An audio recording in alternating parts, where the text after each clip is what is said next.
Bonjour à tous. Nous nous retrouvons pour continuer le cours sur le travail qu'on avait commencé en classe avant tout cela et dont je vous ai envoyé une petite vidéo lundi. Bon, je suis désolé, ça n'avance pas très vite les vidéos, c'est pas très simple quand on ne sait pas comment faire comme moi. Donc voilà, j'improvise un peu au jour le jour, mais quand on n'a pas le matériel, c'est un petit peu limité. Bon, alors. Voilà, on va faire la première partie du cours sur le travail. Non, la deuxième, deuxième partie du cours sur le travail. La première, je l'avais complétée avec la précédente vidéo. Les conditions du travail salarié ne rendent-elles pas le travail aliénant? Voilà, c'est le titre du grand 2. Alors, oula, dans le polycopier que j'ai, enfin le PDF, plan de cours, que je vous ai envoyé par mail,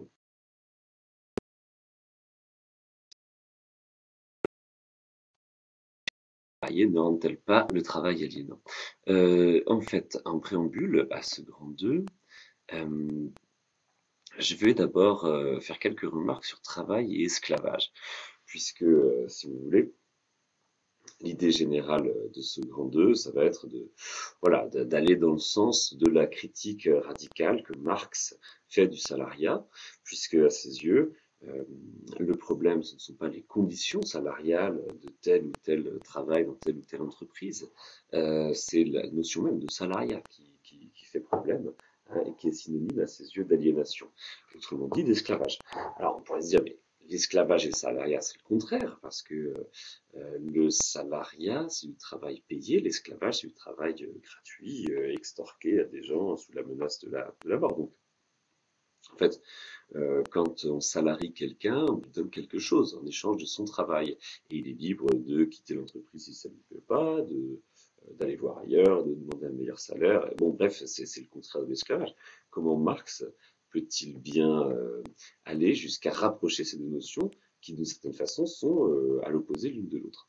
Le salariat serait donc en fait une condition avec des droits. Une condition, voilà, les droits des salariés, les droits salariaux, c'est-à-dire, bah, on les connaît aujourd'hui, une limitation du temps de travail, un salaire minimum, des conditions de sécurité et d'hygiène encadrées par la loi. Hein. Donc le salariat, on a tendance à dire, c'est un statut protecteur. D'ailleurs, le cas récent de Uber illustre exactement ce, ce problème. Vous savez peut-être que Uber, donc c'est une entreprise qui nous est arrivée des États-Unis, de Californie, je crois, qui consiste donc à mettre en fait à disposition de différents professionnels une plateforme regroupant en fait des ordres d'achat.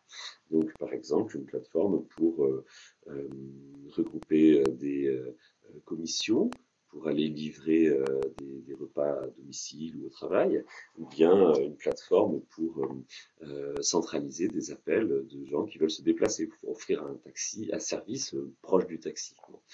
Et vous savez peut-être que récemment, une cour de justice a obligé Uber à reconnaître en fait ses sous-traitants comme des salariés. C'est une victoire pour les sous-traitants en question, qui étaient donc en fait qui avaient un statut d'auto-entrepreneur, donc étaient considérés comme des indépendants, donc qui n'avaient pas les droits des salariés, qui n'avaient pas les droits salariaux, alors qu'en fait dans les faits ils étaient salariés d'Uber puisqu'ils ne pouvaient pas travailler autrement que pour Uber.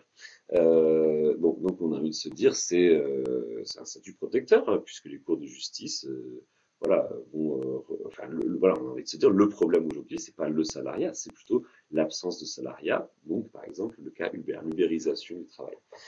Bon, alors c'est peut-être vrai, peut-être que en fait nos droits sociaux en fait ne vont pas, l'histoire de droit social ne va pas uniquement dans toujours le même sens, c'est-à-dire vers plus de protection, puisque on invente en fait des statuts qui ne présentent même pas les garanties du salariat. Hein. Euh, des statuts qui, pour l'instant, ont été cassés par la loi, hein, mais il y a quand même une pression en fait qui va dans le sens, vous voyez, d'exploiter davantage les travailleurs et de leur donner moins de droit. Bon, alors c'est la thèse qu'on va voir chez Marx, mais sachant que Marx va beaucoup plus loin que ça, puisque le problème, il est même dans la notion de salariat, c'est-à-dire que le salarié ne s'appartient pas, le salarié n'est pas en mesure de décider de sa liberté de travail, de décider de sa façon de travailler, et par conséquent, c'est un statut qui en lui-même est aliénant, d'après Marx. Alors, c'est ce qu'on va voir dans le petit 1, la définition du capitalisme. On va faire une comparaison très simple entre le travail salarié dans une entreprise capitaliste et le travail d'un indépendant.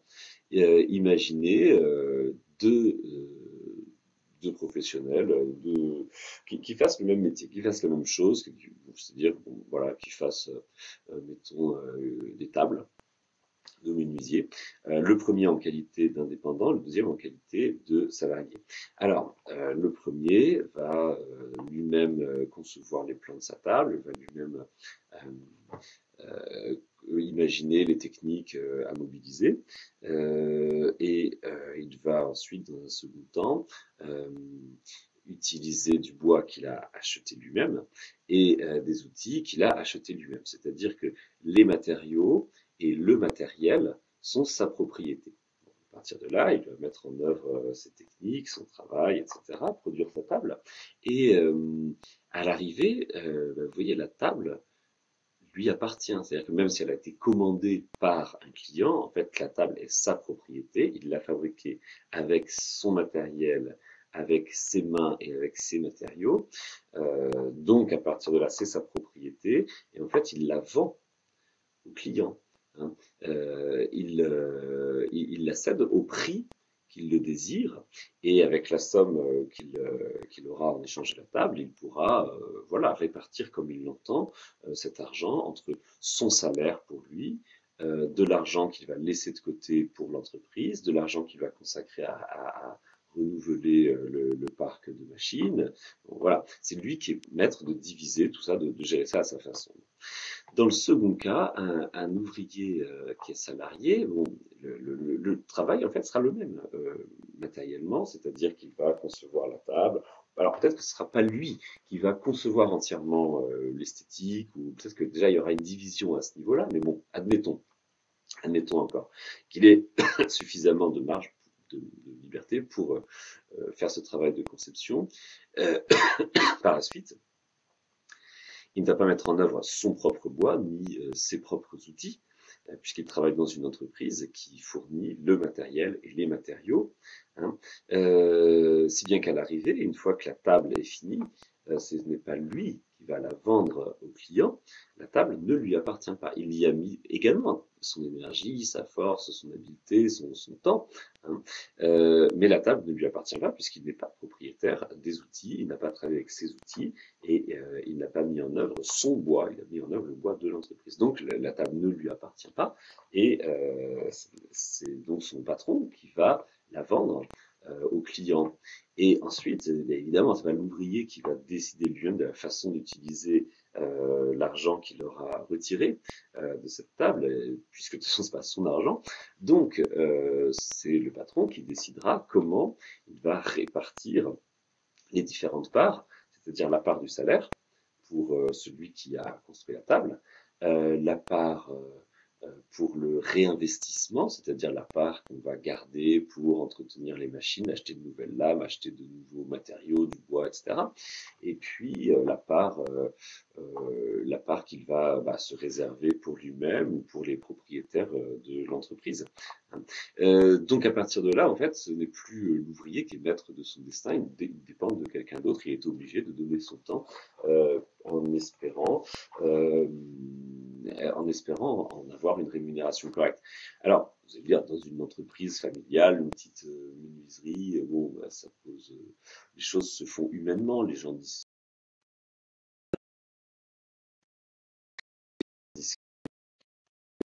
d'accord, et donc le patron va peut-être pas chercher à exploiter ses salariés, ce serait peut-être pas une excellente stratégie pour lui. Il a peut-être plutôt intérêt à avoir de bons rapports avec ses salariés. Oui, c'est probable. Et en fait, dans les entreprises de taille moyenne, de taille raisonnable, les choses se passent bah, peut-être mieux que dans des entreprises où les gens ne se connaissent pas, où les gens ne se sentent pas liés par des devoirs les uns envers les autres. En tout cas, euh, le fait est que quand on dépasse une certaine taille d'entreprise et que le salarié n'a plus les mêmes rapports personnels avec ses supérieurs ou ses patrons, les rapports vont changer.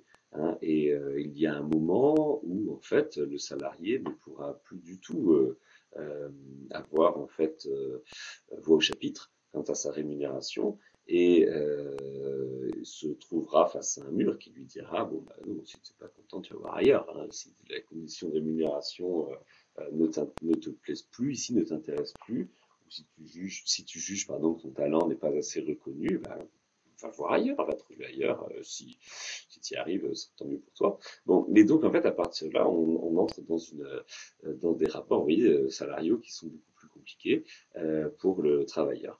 Bon, alors le deuxième cas désigne en fait le cas de l'entreprise capitaliste, c'est-à-dire sur la définition de Marx, hein, le capitalisme c'est le régime économique dans lequel le travail et le capital sont divisés, séparés.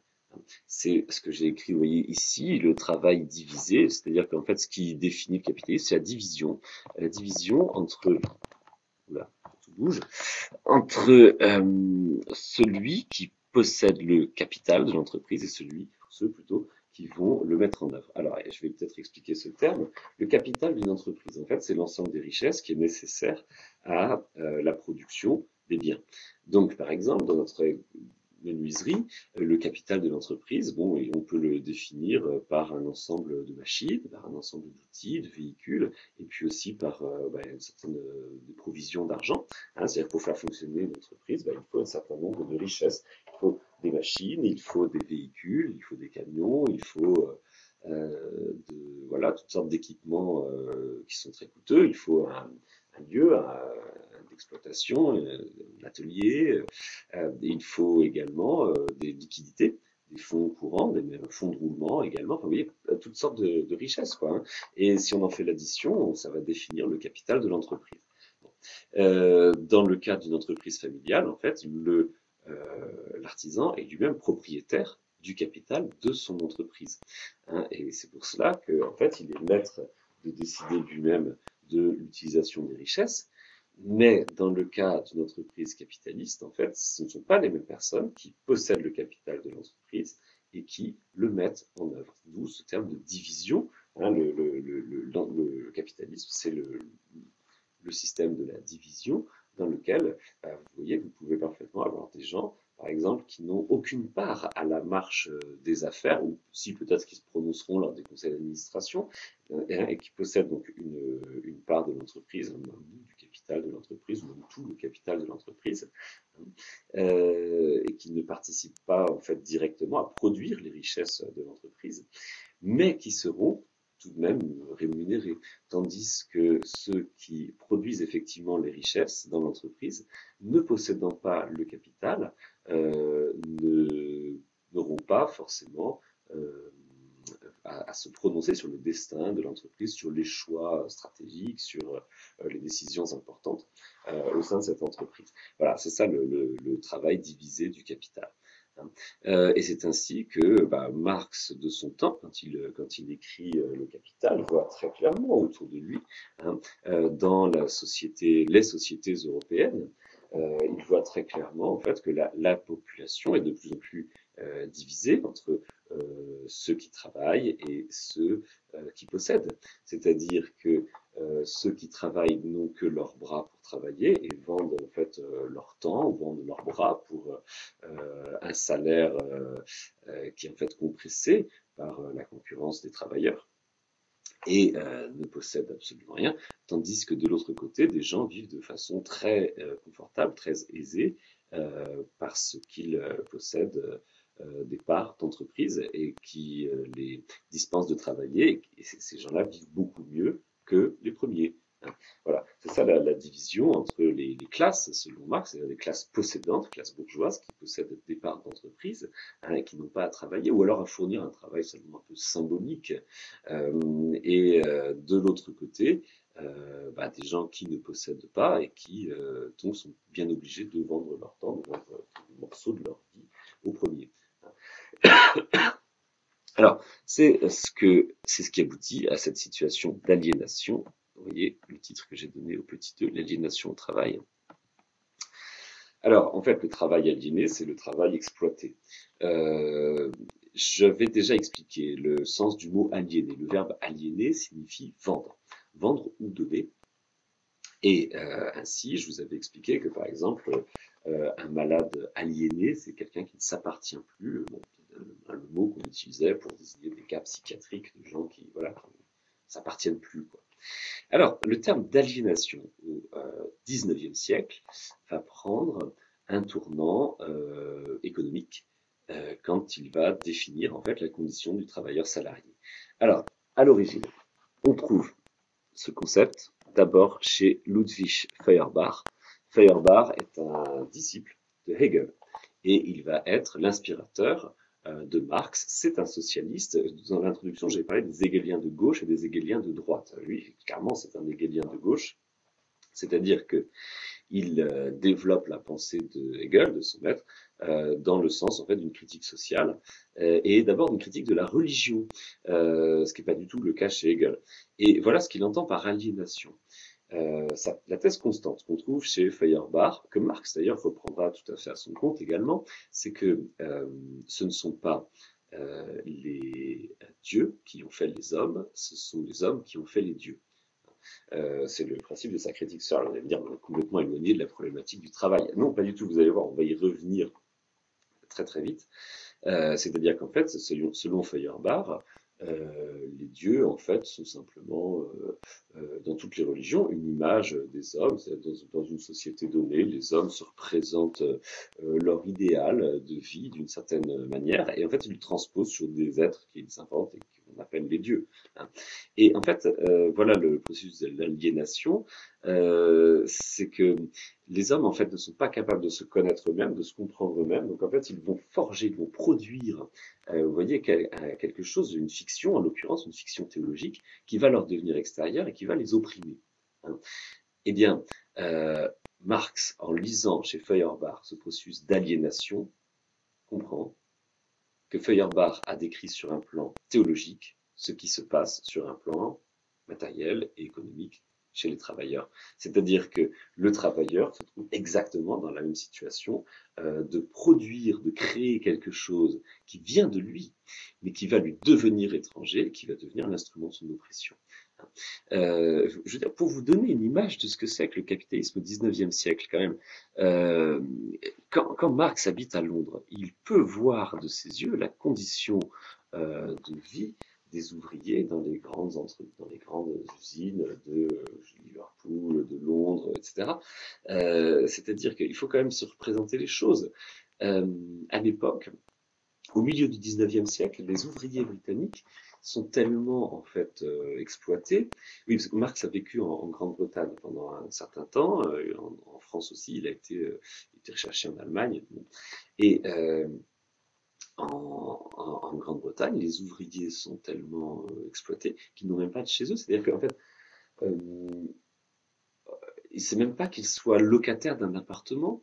C'est déjà un luxe, un appartement. Et quand je dis un appartement, on peut lire ça facilement dans les romans du XIXe siècle. Des ouvriers, des travailleurs ne louent pas des appartements dans les villes. Ils ne louent pas des pièces dans les villes, ils louent des coins dans des pièces. Donc un appartement étant fait de plusieurs pièces, il y a dans chaque pièce plusieurs coins, et dans chaque coin, il y a une famille. Donc une famille va louer un coin de cette pièce, une autre famille va louer celui-ci, une autre famille celui-là, etc. Ça veut dire que dans ces conditions, il est impossible de posséder quoi que ce soit. Parce qu'évidemment, dans ce cas-là, vous partez le matin pour aller travailler. Bon, si vous laissez vos affaires sur place, le soir, elles n'y seront plus, fatalement. Hein, et la misère, en fait, des ouvriers est à ce point poussée que, en fait, les ouvriers dorment même pas dans des appartements ou dans des coins de pièces, mais carrément dans des sous-sols. C'est-à-dire que les auberges ouvrières qui s'ouvrent dans les sous-sols des maisons, dans les basements, vous savez, comme on voit dans les cités ouvrières britanniques ou écossaises. Et donc dans ces entresols, ces sous-sols, les gens qui dorment dans des caves, quoi. Voilà, c'est ça la condition ouvrière au 19e siècle. Hein. Et pour vous donner un autre exemple français, à Lyon, les canuts. Célèbres canuts. Les canuts, c'était des ouvriers de tisserand à Lyon qui travaillaient en fait dans des filatures de prestige, dans des filatures de luxe, où ils fabriquaient de la soie, notamment pour des habits ecclésiastiques. Ils fabriquaient des chasubles, ils fabriquaient des habits voilà, sacerdotaux, hein, des habits de prêtres, quoi. Des étoffes très précieuses. Et en fait, ils étaient tellement exploités dans leurs conditions de travail que, alors ils se sont révoltés fréquemment au cours du 19e siècle et au cours d'un de ces épisodes d'émeutes, les canuts avaient mis au point une célèbre chanson qui restera après eux, nous autres pauvres canuts, nous allons nus, nous autres pauvres canuts, sans drap on nous enterre, sans drap on nous enterre, c'est-à-dire que en fait ces ouvriers étaient tellement démunis qu'ils avaient beau passer leur vie à tisser, à fabriquer du tissu, le jour de leur mort, il n'y avait même pas un bout d'étoffe pour leur servir de linceul. Voilà, c'est ça l'aliénation ouvrière, c'est-à-dire, aujourd'hui, est-ce que ça a tellement changé? C'est plus sous nos yeux, c'est-à-dire qu'en fait, des ouvriers qui avaient la condition des canuts du 19e siècle, bon, en fait, c'est des gens c'est les enfants et les femmes qui travaillent au Bangladesh, au Vietnam, en Thaïlande, en Chine. Hein. Mais vous savez que par exemple, l'entreprise Foxconn qui fabrique les composants des iPhones, même qui monte les iPhones, je crois, qui est une entreprise taïwanaise, mais qui travaille sur la Chine continentale, sur le sol chinois continental, a été maintes fois condamné pour des pratiques en fait qui sont des pratiques de l'ordre de l'esclavage, c'est-à-dire du travail gratuit, travail d'enfants, travail forcé, etc. Et bon, ils essaient de s'adapter un petit peu à la législation, mais enfin, voilà, il faut quand même avoir conscience que les habits que nous portons sont fabriqués en fait par des esclaves hein, qui certainement sont en partie forcés, enfin amenés à accepter, disons, du travail peu rémunérateur, voire pas rémunérateur du tout. Alors il y avait eu quelques années, on avait découvert par exemple que Nike faisait fabriquer des chaussures en Inde par des enfants dont on cassait les jambes pour ne pas qu'ils s'enfuient de leur poste de travail. Alors vous allez me dire, ça c'est le passé. Non, c'est le passé. Enfin, c'est ce que pratiquent, pardon, les sous-traitants des grandes enseignes internationales, parfois tout à fait entre guillemets honorables. Enfin, je veux dire par là qui ont pignon sur rue, mais en fait qui engagent des sous-traitants, qui au final en fait pratiquent des conditions de travail sans lesquelles on n'achèterait pas nos habits au prix qu'on les achète. Quoi. Voilà. Alors, je développe juste un dernier point sur le processus de reconnaissance. Pourquoi l'aliénation par rapport à ce portrait enchanteur qu'on avait fait du travail dans la première partie? Eh bien, le problème, c'est le processus de la reconnaissance. Ce qui donne un sens, ce qui donne de la satisfaction aux travailleurs dans la première partie qu'on a vue l'autre jour, c'est le fait de se reconnaître dans le produit fabriqué. Mais en fait, dans les conditions du salariat, le processus de reconnaissance ne peut plus fonctionner parce que, comme je l'ai mentionné dans le petit 1, en fait, dans le travail salarié, ce n'est plus la même personne qui conçoit et qui exécute. Donc là aussi, il y a une autre division dans le travail capitaliste. Enfin, d'ailleurs, pas que dans le travail capitaliste, quand même, entre donc la conception et la fabrication, l'exécution, ce qui fait que celui qui a mis sa force, qui a mis son énergie, qui a mis son habileté dans un produit, ne retrouvera plus la trace de son action, puisque ce ne sera plus sa conception. J'ajoute une dernière chose, c'est que la séparation et la mécanisation des tâches rend encore plus problématique ce processus de reconnaissance, parce que si vous êtes carrément sur une chaîne de montage, vous intervenez à pardon, plusieurs, qui pratiquent des tâches similaires ou voisines. Et en fait, ces tâches se retrouvent mêlées en fait dans le produit fini. Donc en fait, l'ouvrier qui regarde ce qu'il a fait ne peut plus savoir quelle est la part qu'il a prise à la fabrication de l'objet. Donc le processus de reconnaissance est grippé. Le processus de reconnaissance ne peut plus fonctionner si l'ouvrier ne peut plus reconnaître la part qu'il a mise, la part personnelle qu'il a mise dans le produit fini. Et j'ajouterais que nos technologies contemporaines aggravent peut-être encore plus ce problème d'illisibilité de la reconnaissance. Pas terrible comme phrase, dans la mesure où, je sais pas, voilà, regardez un iPhone, regardez un ordinateur, regardez des produits issus des technologies les plus modernes, les plus récentes. Bon, quand on ouvre ces objets, on ne voit absolument pas à quoi servent les différentes parties. C'est-à-dire que, en fait, un ouvrier peut passer ses journées à faire une opération technique sur une carte mère pour souder un circuit imprimé, ou plutôt pour commander la machine qui va faire cette opération, et n'avoir aucune idée de la finalité de cette opération, parce que alors là, le processus de reconnaissance marchera encore moins pour comprendre en fait le fonctionnement d'une carte mère, d'un circuit imprimé, etc. En fait, il faut avoir fait des études très très spécialisées. Il faut être ingénieur informatique ou être, disons, avoir un niveau de technicien très très très avancé que n'a pas forcément un ouvrier. Donc il se retrouve en fait à passer sa journée à faire des opérations dont le sens lui échappe, dont l'utilité lui échappe totalement.